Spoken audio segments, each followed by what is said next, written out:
"Jim," said Silver when we were alone, "if I saved your life, you saved mine, and I'll not forget it.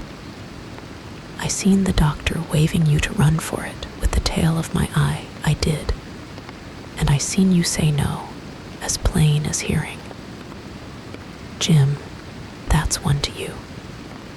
This is the first glint of hope I had since the attack failed, and I owe it you. And now, Jim, we're to go in for this here treasure hunting, with sealed orders too, and I don't like it. And you and me must stick close, back to back like, and we'll save our necks in spite o' fate and fortune." Just then, a man hailed us from the fire that breakfast was ready, and we were soon seated here and there about the sand over biscuit and fried junk. They had lit a fire fit to roast an ox, and it was now grown so hot that they could only approach it from the windward, and even there not without precaution. In the same wasteful spirit, they had cooked, I suppose, 3 times more than we could eat, and one of them, with an empty laugh, threw what was left into the fire, which blazed and roared again over this unusual fuel. I never in my life saw men so careless of the morrow. Hand to mouth is the only word that can describe their way of doing. And what with wasted food and sleeping sentries, though they were bold enough for a brush and be done with it, I could see their entire unfitness for anything like a prolonged campaign. Even Silver, eating away, with Captain Flint upon his shoulder, had not a word of blame for their recklessness. And this the more surprised me, for I thought he had never shown himself so cunning as he did then. "Aye, mates," said he, "it's lucky you have barbecue to think for you with this here head. I got what I wanted, I did. Sure enough, they have the ship. Where they have it, I don't know yet. But once we hit the treasure, we'll have to jump about and find out. And then, mates, us that has the boats, I reckon, has the upper hand." Thus he kept running on, with his mouth full of the hot bacon. Thus he restored their hope and confidence, and I more than suspect, repaired his own at the same time. As for hostage, he continued, that's his last talk, I guess, with them he loves so dear. I've got my piece o' news, and thank you to him for that, but it's over and done. I'll take him in a line when we go treasure hunting, for we'll keep him like so much gold in case of accidents, you mark. And in the meantime, once we got the ship and treasure both and off to sea like jolly companions, why then we'll talk Mr. Hawkins over. We will, and we'll give him his share, to be sure, for all his kindness. It was no wonder the men were in a good humor now. For my part, I was horribly cast down. Should the scheme he had now sketched prove feasible, Silver, already doubly a traitor, would not hesitate to adopt it. He had still a foot in either camp, and there was no doubt he would prefer wealth and freedom with the pirates to a bare escape from hanging, which was the best he had to hope on our side. Nay, and even if things so fell out that he was forced to keep his faith with Dr. Livesey, even then, what danger lay before us? What a moment that would be when the suspicions of his followers turned to certainty, and he and I should have to fight for dear life, he a cripple, and I a boy against 5 strong and active seamen. Add to this double apprehension the mystery that still hung over the behavior of my friends, their unexplained desertion of the stockade, their inexplicable cession of the chart, or harder still to understand, the doctor's last warning to Silver. Look out for squalls when you find it, and you will readily believe how little taste I found in my breakfast, and with how uneasy a heart I set forth behind my captors on the quest for treasure. We made a curious figure. Had anyone been there to see us, all in soiled sailor clothes, and all but me armed to the teeth. Silver had 2 guns slung about him, one before, and one behind, besides the great cutlass at his waist, and a pistol in each pocket of his square-tailed coat. To complete his strange appearance, Captain Flint sat perched upon his shoulder and gabbling odds and ends of purposeless sea talk. I had a line about my waist and followed obediently after the sea cook, who held the loose end of the rope, now in his free hand, now between his powerful teeth. For all the world, I was led like a dancing bear. The other men were variously burthened, some carrying picks and shovels for that had been the very first necessary they brought ashore from the Hispaniola, others laden with pork, bread, and brandy for the midday meal. All the stores, I observed, came from our stock, and I could see the truth of Silver's words the night before. Had he not struck a bargain with the doctor, he and his mutineers, deserted by the ship, must have been driven to subsist on clear water and the proceeds of their hunting. Water would have been little to their taste. A sailor is not usually a good shot. And besides all that, when they were so short of eatables, it was not likely they would be very flush of powder. Well, thus equipped, we all set out, even the fellow with the broken head, who should certainly have kept in shadow and straggled, one after another, to the beach, where the 2 gigs awaited us. Even these bore trace of the drunken folly of the pirates, one in a broken thwart, and both in their muddy and unbaled condition. Both were to be carried along with us for the sake of safety, and so, with our numbers divided between them, we set forth upon the bosom of the anchorage. As we pulled over, there was some discussion on the chart. The Red Cross was, of course, far too large to be a guide, and the terms of the note on the back, as you will hear, admitted of some ambiguity. They ran, the reader may remember thus: tall tree, spyglass shoulder, bearing a point to the N of NNE Skeleton Island, ESE, and by E 10 feet. A tall tree was thus the principal mark. Now, right before us, the anchorage was bounded by a plateau from 200 to 300 feet high, adjoining on the north the sloping southern shoulder of the spyglass, and rising again towards the south into the rough, cliffy eminence called the mizzenmast hill. The top of the plateau was dotted thickly with pine trees of varying height. Every here and there, one of a different species rose 40 or 50 feet clear above its neighbors. And which of these was the particular tall tree of Captain Flint could only be decided on the spot, and by the readings of the compass. Yet, although that was the case, every man on board the boats had picked a favorite of his own ere we were halfway over, Long John alone shrugging his shoulders and bidding them wait till they were there. We pulled easily by Silver's directions, not to weary the hands prematurely, and after quite a long passage, landed at the mouth of the second river, that which runs down a woody cleft of the spyglass.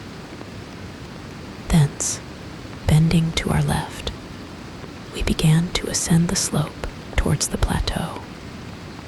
At the first outset, heavy, miry ground and a matted, marish vegetation greatly delayed our progress. But by little and little, the hill began to steepen and become stony underfoot, and the wood to change its character and to grow in a more open order. It was, indeed, a most pleasant portion of the island that we were now approaching. A heavy-scented broom and many flowering shrubs had almost taken the place of grass. Thickets of green nutmeg trees were dotted here and there with the red columns and the broad shadow of the pines, and the first mingled their spice with the aroma of the others. The air, besides, was fresh and stirring, and this, under the sheer sunbeams, was a wonderful refreshment to our senses. The party spread itself abroad in a fan shape, shouting and leaping to and fro. About the center, and a good way behind the rest, Silver, and I followed, I tethered by my rope, he plowing with deep pants among the sliding gravel. From time to time, indeed, I had to lend him a hand, or he must have missed his footing and fallen backward down the hill. We had thus proceeded for about half a mile, and were approaching the brow of the plateau when the man, upon the farthest left, began to cry aloud, as if in terror. Shout after shout came from him, and the others began to run in his direction. "He can't have found the treasure," said old Morgan, hurrying past us from the right, "for that's clean atop." Indeed, as we found when we also reached the spot, it was something very different. At the foot of a pretty big pine, and involved in a green creeper, which had even partly lifted some of the smaller bones, a human skeleton lay, with a few shreds of clothing, on the ground. I believe a chill struck for a moment to every heart. He was a seaman, said George Mary, who, bolder than the rest, had gone up close and was examining the rags of clothing. "Leastways, this is good sea-cloth." Aye, said Silver, like enough. "You wouldn't look to find a bishop here, I reckon. But what sort of a way is that for bones to lie? 'Tain't in nater." Indeed, on a second glance, it seemed impossible to fancy that the body was in a natural position. But for some disarray, the work, perhaps, of the birds that had fed upon him, or of the slow-growing creeper that had gradually enveloped his remains, the man lay perfectly straight, his feet pointing in one direction, his hands, raised above his head like a diver's, pointing directly in the opposite.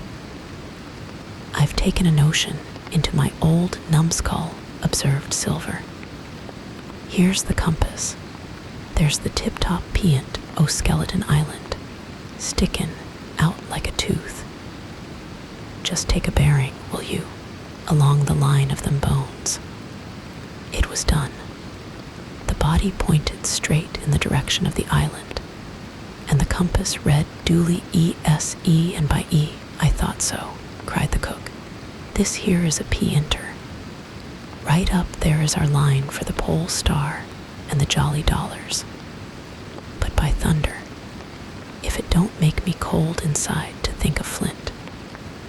This is one of his jokes, and no mistake. Him and these 6 was alone here, he killed 'em. Every man and this one he hauled here, and laid down by compass, shiver my timbers. They're long bones, and the hair's been yellow. Aye, that would be Allardyce. You mind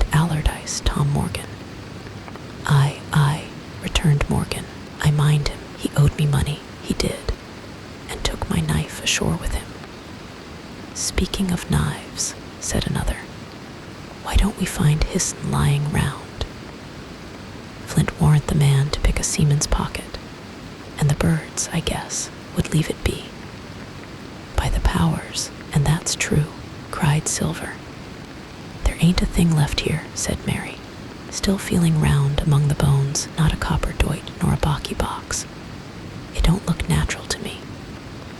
"No, by gum, it don't," agreed Silver. "Not natural, nor not nice, says you. Great guns, messmates, but if Flint was living, this would be a hot spot for you and me. 6 they were, and 6 are we, and bones is what they are now. I saw him dead with these here deadlights," said Morgan. "Billy took me in. There he laid, with penny pieces on his eyes. Dead-eye, sure enough he's dead and gone below," said the fellow with the bandage. "But if ever spirit walked, it would be Flint's. Dear heart, but he died bad, did Flint." "Aye, that he did," observed another. "Now he raged, and now he hollered for the rum, and now he sang. 15 men were his only song mates, and I tell you true, I never rightly liked to hear it since. It was main hot, and the windy was open, and I hear that old song common out as clear, and the death hall on the man already." Come," said Silver, "stow this talk. He's dead, and he don't walk, that I know leastways he won't walk by day, and you may lay to that. Care killed a cat. Fetch a head for the doubloons." We started, certainly, but in spite of the hot sun and the staring daylight, the pirates no longer ran separate and shouting through the wood, but kept side by side and spoke with bated breath. The terror of the dead buccaneer had fallen on their spirits, partly from the damping influence of this alarm, partly to rest Silver and the sick folk. The whole party sat down as soon as they had gained the brow of the ascent. The plateau being somewhat tilted towards the west, this spot, on which we had paused, commanded a wide prospect on either hand. Before us, over the treetops, we beheld the cape of the woods fringed with surf.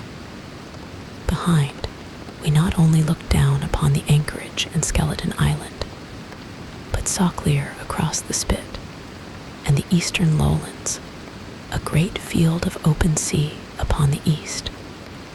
Sheer above us rose the spyglass, here dotted with single pines, there black with precipices. There was no sound but that of the distant breakers, mounting from all round, and the chirp of countless insects in the brush. Not a man, not a sail. Upon the sea, the very largeness of the view increased the sense of solitude. Silver, as he sat, took certain bearings with his compass. "There are 3 tall trees," said he, "about in the right line from Skeleton Island. Spyglass shoulder, I take it, means that lower peant there. It's child's play to find the stuff now. I've half a mind to dine first." "I don't feel sharp," growled Morgan. "Thinkin', oh Flint, I think it were as done me." "Ah, well, my son, you praise your stars he's dead," said Silver. "He were an ugly devil," cried a third pirate with a shudder. "That blue in the face too." "That was how the rum took him," added Mary. "Blue. Well, I reckon he was blue. That's a true word." Ever since they had found the skeleton and got upon this train of thought, they had spoken lower and lower, and they had almost got to whispering by now, so that the sound of their talk hardly interrupted the silence of the wood. All of a sudden, out of the middle of the trees in front of us, a thin, high, trembling voice struck up the well-known air and words. 15 men on the dead man's chest, yo-ho-ho, and a bottle of rum. I never have seen men more dreadfully affected than the pirates. The color went from their 6 faces like enchantment. Some leaped to their feet. Some clawed hold of others. Morgan groveled on the ground. "It's Flint, bye," cried Mary. The song had stopped as suddenly as it began broken off. You would have said, in the middle of a note, as though someone had laid his hand upon the singer's mouth. Coming through the clear, sunny atmosphere among the green treetops, I thought it had sounded airily and sweetly, and the effect on my companions was the stranger. "Come," said Silver, struggling with his ashen lips to get the word out. "This won't do. Stand by to go about. This is a rum start, and I can't name the voice, but it's someone skylarking someone that's flesh and blood, and you may lay to that." His courage had come back as he spoke, and some of the color to his face along with it. Already, the others had begun to lend an ear to this encouragement, and were coming a little to themselves, when the same voice broke out again, not this time singing, but in a faint, distant hail that echoed yet fainter among the clefts of the spyglass. Darby Emgraw, it wailed for, that is the word that best describes the sound. Darby Emgraw, Darby Emgraw. Again and again and again, and then rising a little higher, and with an oath that I leave out, "Fetch aft the rum, Darby." The buccaneers remained rooted to the ground, their eyes starting from their heads. Long after the voice had died away, they still stared in silence, dreadfully, before them. "That fixes it," gasped one. "Let's go."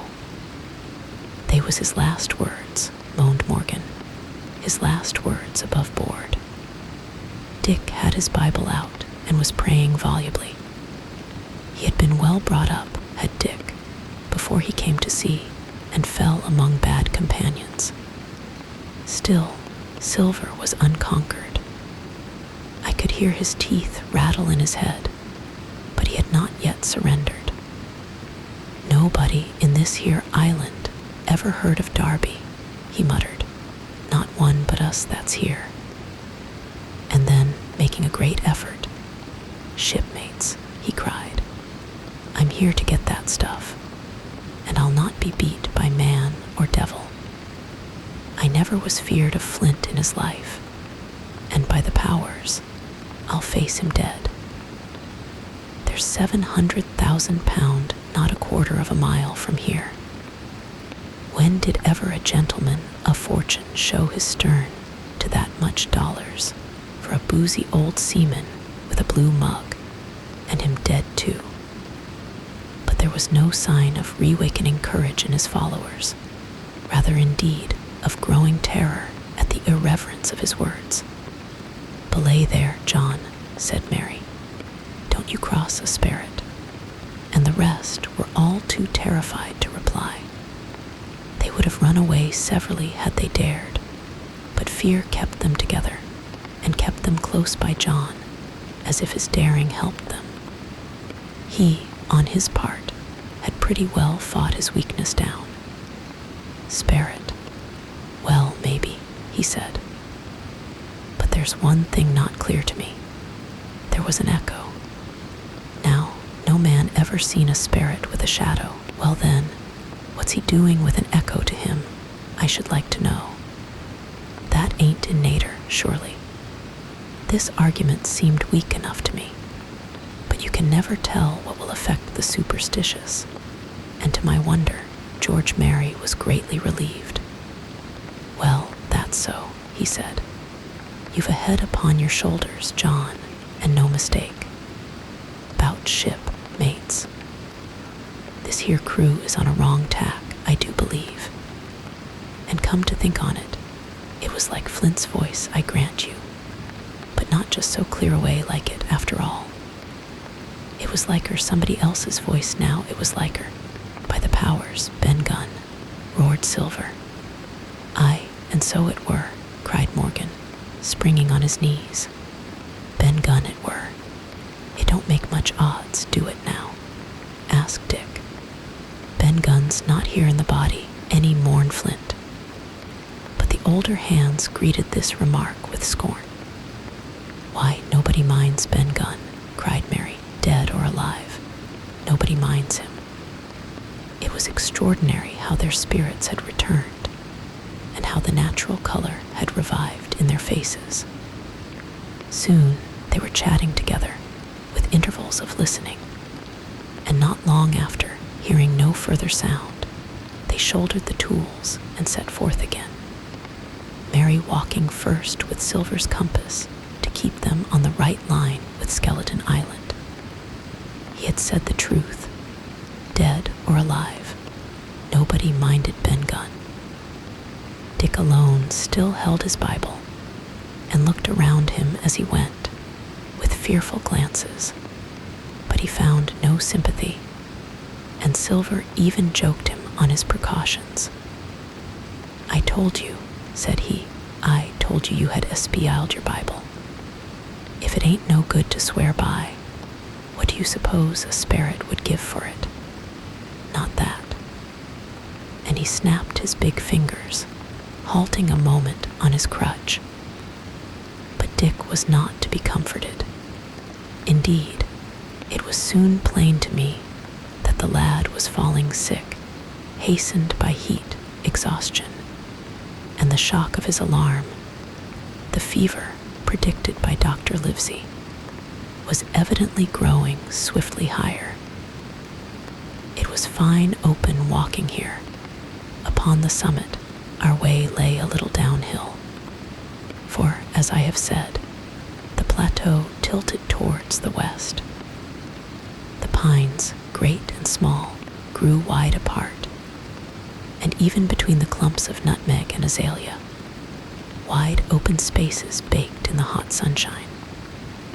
Striking, as we did, pretty near northwest across the island, we drew, on the one hand, ever nearer under the shoulders of the spyglass, and on the other, looked ever wider over that western bay where I had once tossed and trembled in the coracle.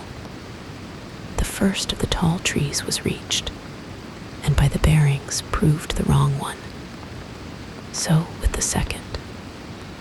The third rose nearly 200 feet into the air, above a clump of underwooded giant of a vegetable, with a red column as big as a cottage, and a wide shadow around in which a company could have maneuvered. It was conspicuous far to see both on the east and west, and might have been entered as a sailing mark upon the chart. But it was not its size that now impressed my companions. It was the knowledge that 700,000 pounds in gold lay somewhere buried below its spreading shad. The thought of the money, as they drew nearer, swallowed up their previous terrors. Their eyes burned in their heads, their feet grew speedier and lighter. Their whole soul was bound up in that fortune, that whole lifetime of extravagance and pleasure that lay waiting there for each of them. Silver hobbled, grunting, on his crutch. His nostrils stood out and quivered. He cursed like a madman when the flies settled on his hot and shiny countenance.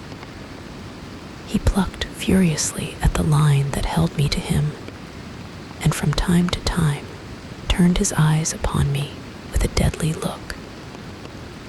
Certainly, he took no pains to hide his thoughts, and certainly I read them like print. In the immediate nearness of the gold, all else had been forgotten.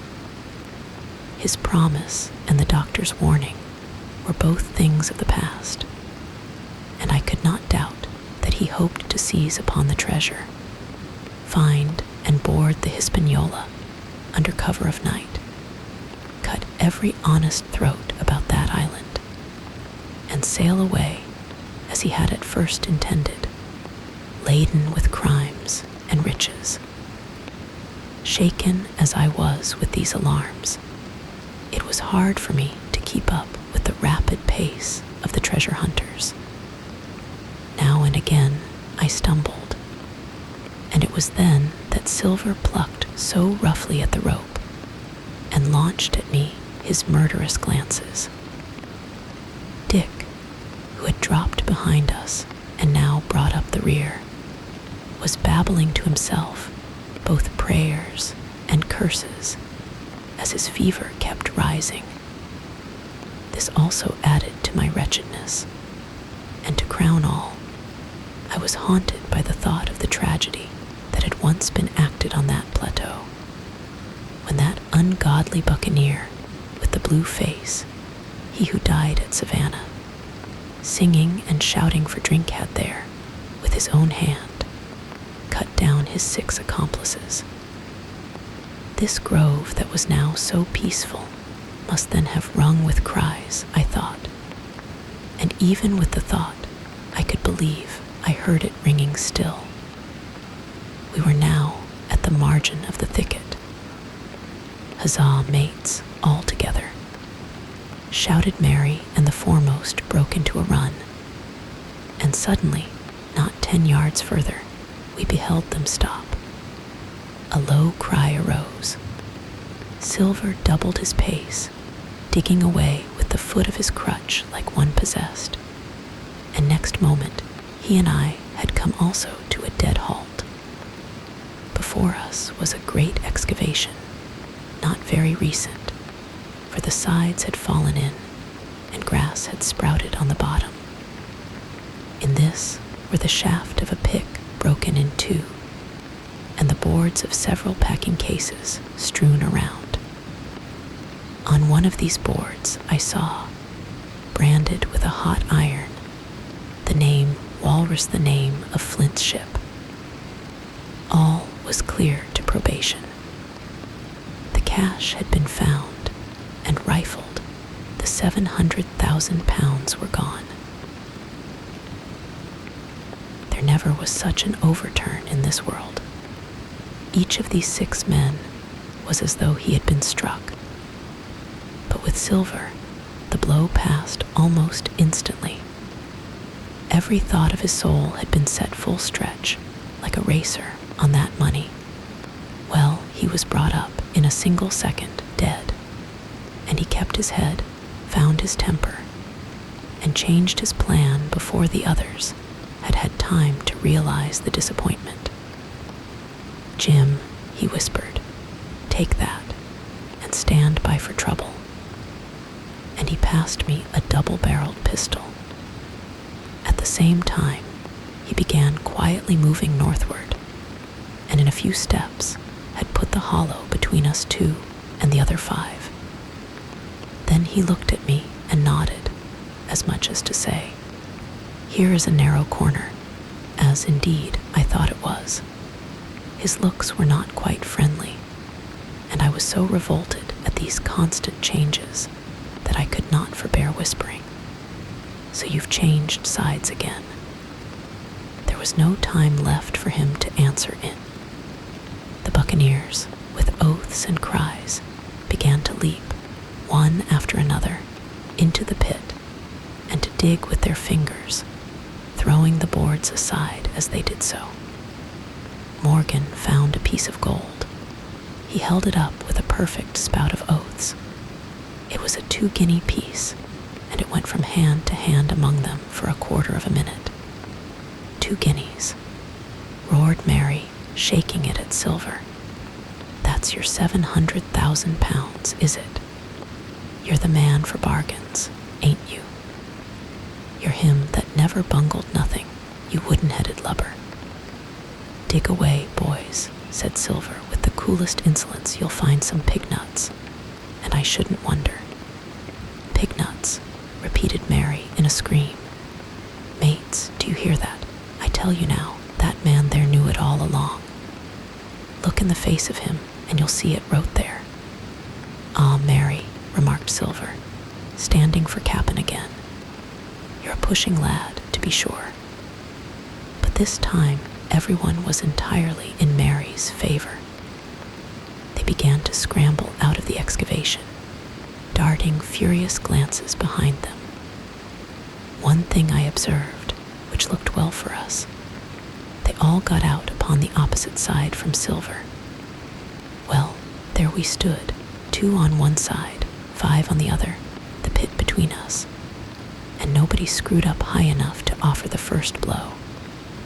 Silver never moved. He watched them, very upright on his crutch, and looked as cool as ever I saw him. He was brave, and no mistake. At last, Mary seemed to think a speech might help matters. "Mates," says he, "there's 2 of them alone there. One's the old cripple that brought us all here and blundered us down to this, the others, that cub that I mean to have the heart of. Now, mates," he was raising his arm and his voice, and plainly meant to lead a charge. But just then crack, crack, crack, 3 musket shots flashed out of the thicket. Mary tumbled head foremost into the excavation. The man with the bandage spun round like a teetotum and fell all his length upon his side, where he lay dead, but still twitching, and the other 3 turned and ran for it with all their might. Before you could wink, Long John had fired 2 barrels of a pistol into the struggling Mary, and as the man rolled up his eyes at him in the last agony, "George," said he, "I reckon I settled you." At the same moment, the Doctor, Gray, and Ben Gunn joined us, with smoking muskets from among the nutmeg trees. "Forward," cried the Doctor. "Double quick, my lads. We must head 'em off the boats." And we set off at a great pace, sometimes plunging through the bushes to the chest. I tell you, but Silver was anxious to keep up with us. The work that man went through, leaping on his crutch till the muscles of his chest were fit to burst, was work no sound man ever equaled, and so thinks the Doctor. As it was, he was already 30 yards behind us, and on the verge of strangling when we reached the brow of the slope. "Doctor," he hailed, "see there. No hurry." Sure enough, there was no hurry. In a more open part of the plateau, we could see the 3 survivors still running in the same direction as they had started, right for Mizzenmast Hill. We were already between them and the boats, and so we 4 sat down to breathe, while Long John, mopping his face, came slowly up with us. "Thank ye kindly, Doctor," says he. "You came in about the nick, I guess, for me and Hawkins. And so it's you, Ben Gunn." He added, "Well, you're a nice one, to be sure." "I'm Ben Gunn, I am," replied the maroon, wriggling like an eel in his embarrassment. And he added, after a long pause, "How do, Mr. Silver?" "Pretty well, I thank ye," says you. Ben," murmured Silver, "to think as you've done me." The Doctor sent back Gray for one of the pickaxes deserted in their flight by the mutineers, and then, as we proceeded leisurely downhill to where the boats were lying, related in a few words what had taken place.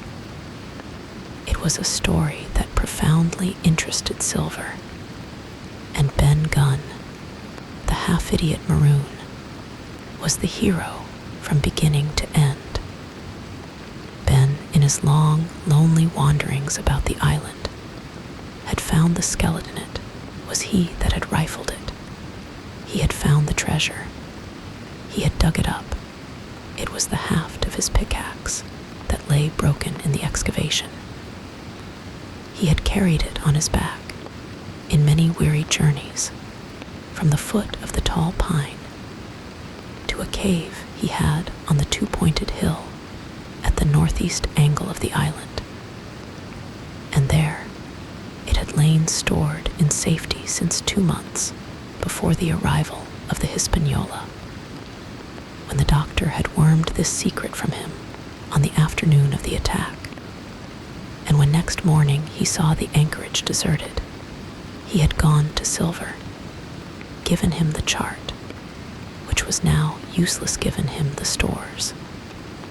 For Ben Gunn's cave was well supplied with goat's meat salted by himself, given anything and everything to get a chance of moving in safety from the stockade to the two-pointed hill, there to be clear of malaria and keep a guard upon the money. As for you, Jim, he said, it went against my heart, but I did what I thought best for those who had stood by their duty. And if you were not one of these, whose fault was it? That morning, finding that I was to be involved in the horrid disappointment he had prepared for the mutineers, he had run all the way to the cave, and leaving the squire to guard the captain, had taken Gray and the maroon and started, making the diagonal across the island to be at hand beside the pine. Soon, however, he saw that our party had the start of him, and Ben Gunn, being fleet of foot, had been dispatched in front to do his best alone. Then it had occurred to him to work upon the superstitions of his former shipmates, and he was so far successful that Gray and the doctor had come up and were already ambushed before the arrival of the treasure hunters. Ah, said Silver, it were fortunate for me that I had Hawkins here. You would have let old John be cut to bits, and never given it a thought, Doctor. Not a thought, replied Dr. Livesey cheerily. And by this time we had reached the gigs. The doctor, with the pickaxe, demolished one of them, and then we all got aboard the other and set out to go round by sea for North Inlet. This was a run of 8 or 9 miles. Silver, though he was almost killed already with fatigue, was set to an oar like the rest of us, and we were soon skimming swiftly over a smooth sea. Soon we passed out of the straits and doubled the southeast corner of the island, round which 4 days ago we had towed the Hispaniola. As we passed the two-pointed hill, we could see the black mouth of Ben Gunn's cave and a figure standing by it, leaning on a musket. It was the squire, and we waved a handkerchief and gave him 3 cheers, in which the voice of Silver joined as heartily as any. 3 miles farther, just inside the mouth of North Inlet, what should we meet but the Hispaniola, cruising by herself?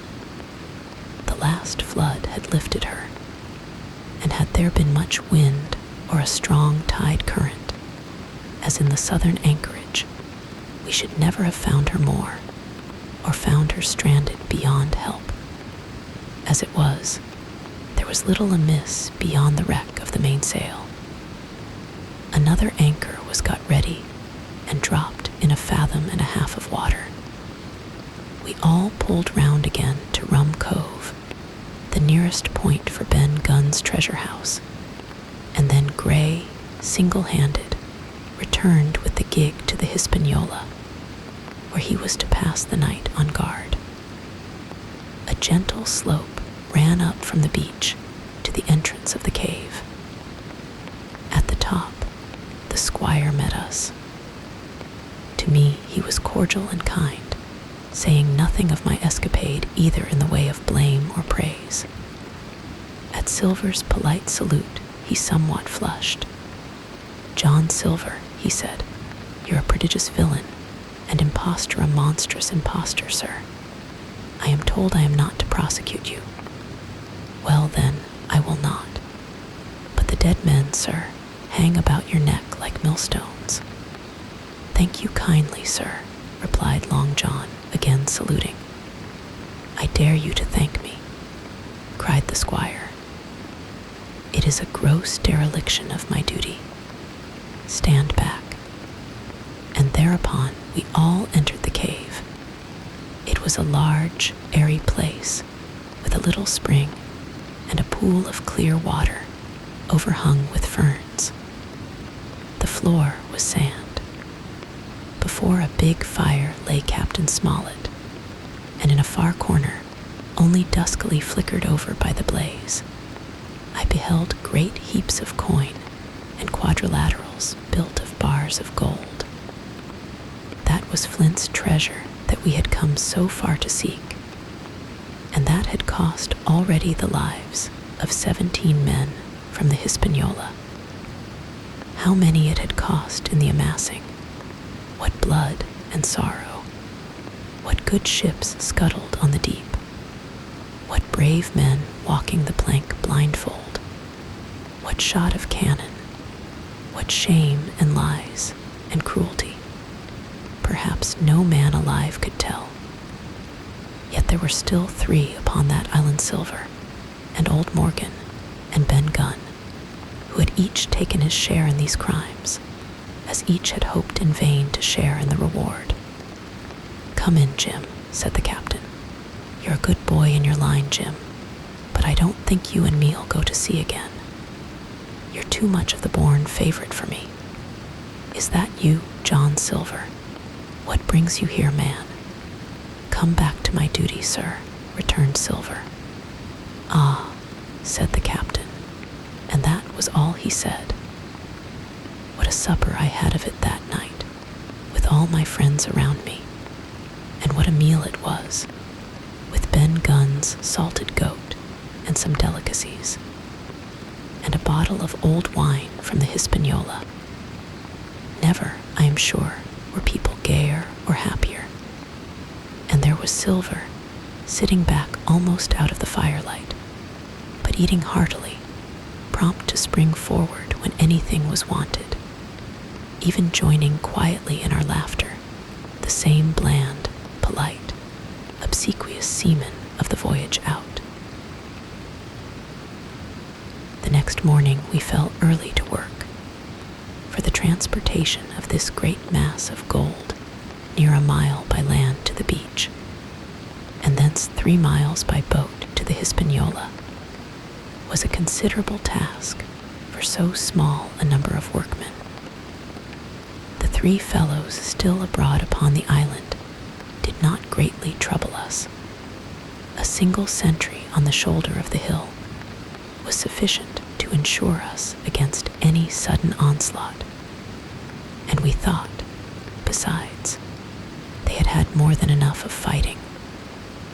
Therefore the work was pushed on briskly. Gray and Ben Gunn came and went with the boat, while the rest, during their absences, piled treasure on the beach. 2 of the bars, slung in a rope's end, made a good load for a grown man one that he was glad to walk slowly with. For my part, as I was not much use at carrying, I was kept busy all day in the cave, packing the minted money into bread bags. It was a strange collection, like Billy Bones's hoard for the diversity of coinage, but so much larger and so much more varied that I think I never had more pleasure than in sorting them. English, French, Spanish, Portuguese, Georges, and Louis, doubloons and double guineas, and moidores and sequins, the pictures of all the kings of Europe for the last 100 years, strange oriental pieces stamped with what looked like wisps of string or bits of spider's web, round pieces and square pieces, and pieces bored through the middle, as if to wear them round your neck. Nearly every variety of money in the world must, I think, have found a place in that collection. and for number, I am sure they were like autumn leaves, so that my back ached with stooping, and my fingers with sorting them out. Day after day, this work went on. By every evening, a fortune had been stowed aboard, but there was another fortune waiting for the morrow. And all this time, we heard nothing of the 3 surviving mutineers. At last, I think it was on the 3rd night, the doctor and I were strolling on the shoulder of the hill, where it overlooks the lowlands of the isle, when, from out the thick darkness below, the wind brought us a noise between shrieking and singing. It was only a snatch that reached our ears, followed by the former silence. "Heaven forgive them," said the doctor. "'Tis the mutineers." "All drunk, sir," struck in the voice of Silver from behind us. Silver, I should say, was allowed his entire liberty, and in spite of daily rebuffs, seemed to regard himself once more as quite a privileged and friendly dependent.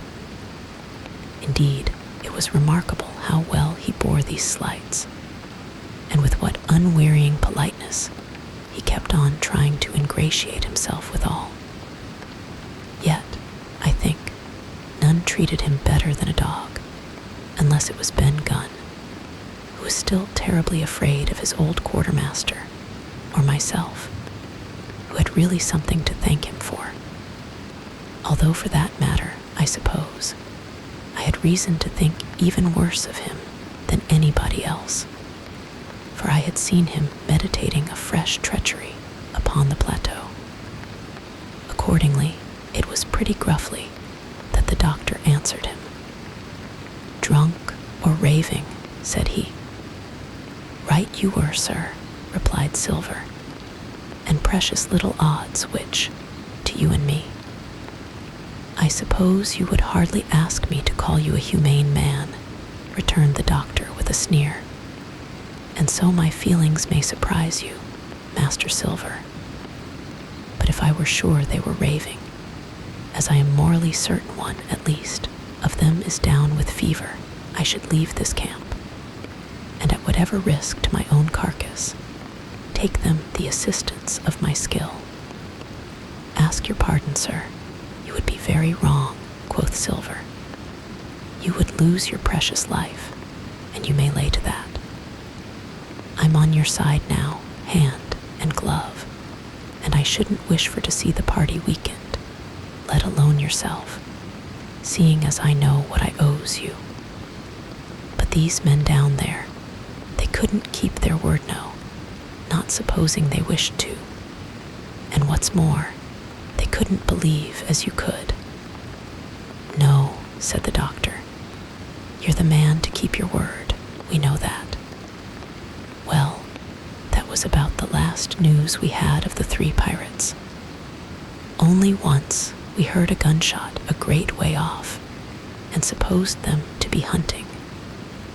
A council was held, and it was decided that we must desert them on the island, to the huge glee, I must say, of Ben Gunn, and with the strong approval of Gray.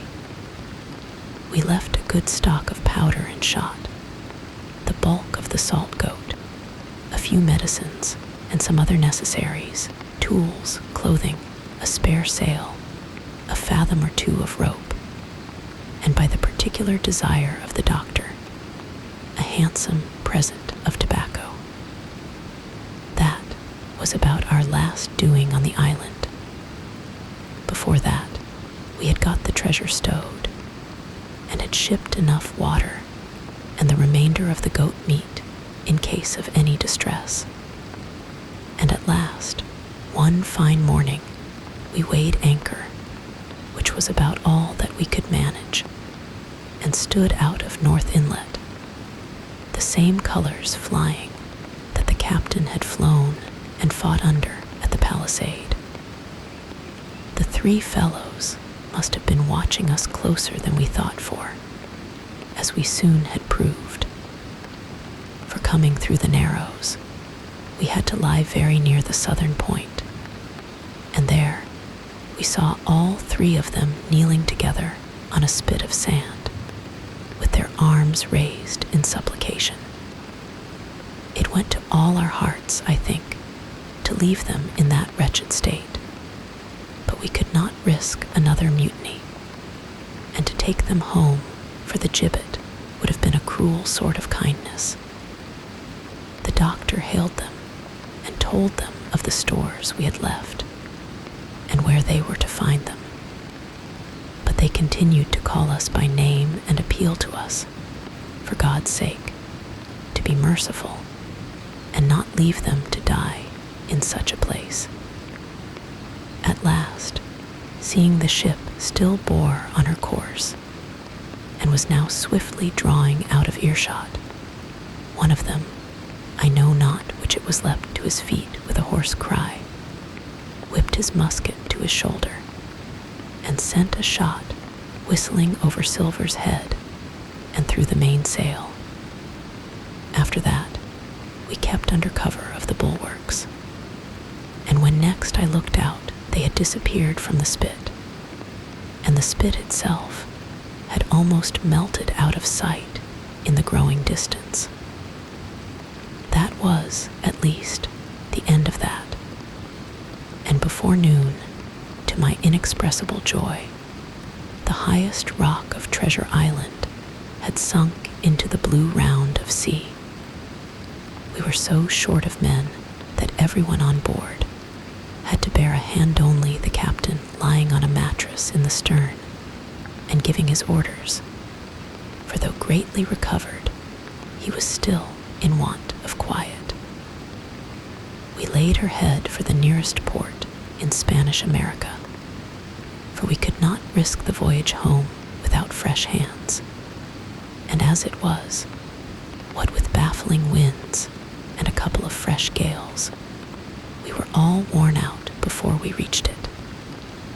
It was just at sundown when we cast anchor in a most beautiful landlocked gulf, and were immediately surrounded by shore boats full of Negroes and Mexican Indians and half-bloods selling fruits and vegetables and offering to dive for bits of money.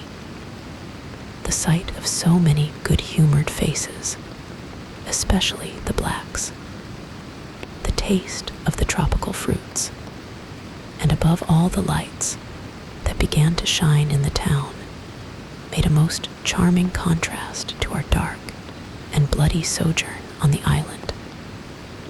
And the doctor and the squire, taking me along with them, went ashore to pass the early part of the night. Here they met the captain of an English man-o'-war, fell in talk with him, went on board his ship, and, in short, had so agreeable a time that day was breaking when we came alongside the Hispaniola. Ben Gunn was on deck alone, and as soon as we came on board, he began, with wonderful contortions, to make us a confession. Silver was gone. The maroon had connived at his escape in a shore boat some hours ago, and he now assured us he had only done so to preserve our lives, which would certainly have been forfeit if that man with the one leg had stayed aboard. But this was not all. The sea cook had not gone empty-handed. He had cut through a bulkhead unobserved and had removed one of the sacks of coin, worth perhaps 300 or 400 guineas, to help him on his further wanderings. I think we were all pleased to be so cheaply quit of him. Well, to make a long story short, we got a few hands on board, made a good cruise home, and the Hispaniola reached Bristol just as Mr. Blandley was beginning to think of fitting out her consort. 5 men only of those who had sailed returned with her. Drink and the devil had done for the rest, with a vengeance, although, to be sure, we were not quite in so bad a case as that other ship they sang about, with 1 man of her crew alive, what put to sea with 75. All of us had an ample share of the treasure, and used it wisely or foolishly, according to our natures. Captain Smollett is now retired from the sea. Gray not only saved his money, but being suddenly smit with the desire to rise, also studied his profession, and he is now mate and part owner of a fine full-rigged ship, married besides, and the father of a family. As for Ben Gunn, he got £1,000, which he spent or lost in 3 weeks, or to be more exact, in 19 days, for he was back begging on the 20th. Then he was given a lodge to keep, exactly as he had feared upon the island, and he still lives, a great favorite, though something of a butt, with the country boys, and a notable singer in church on Sundays and saints' days. Of Silver we have heard no more. That formidable seafaring man with 1 leg has at last gone clean out of my life, but I dare say he met his old negress, and perhaps still lives in comfort with her and Captain Flint. It is to be hoped so, I suppose, for his chances of comfort in another world are very small. The bar silver and the arms still lie, for all that I know, where Flint buried them, and certainly they shall lie there for me. Oxen and wain ropes would not bring me back again to that accursed island, and the worst dreams that ever I have are when I hear the surf booming about its coasts, or start upright in bed, with the sharp voice of Captain Flint still ringing in my ears. Pieces of 8. Pieces of 8.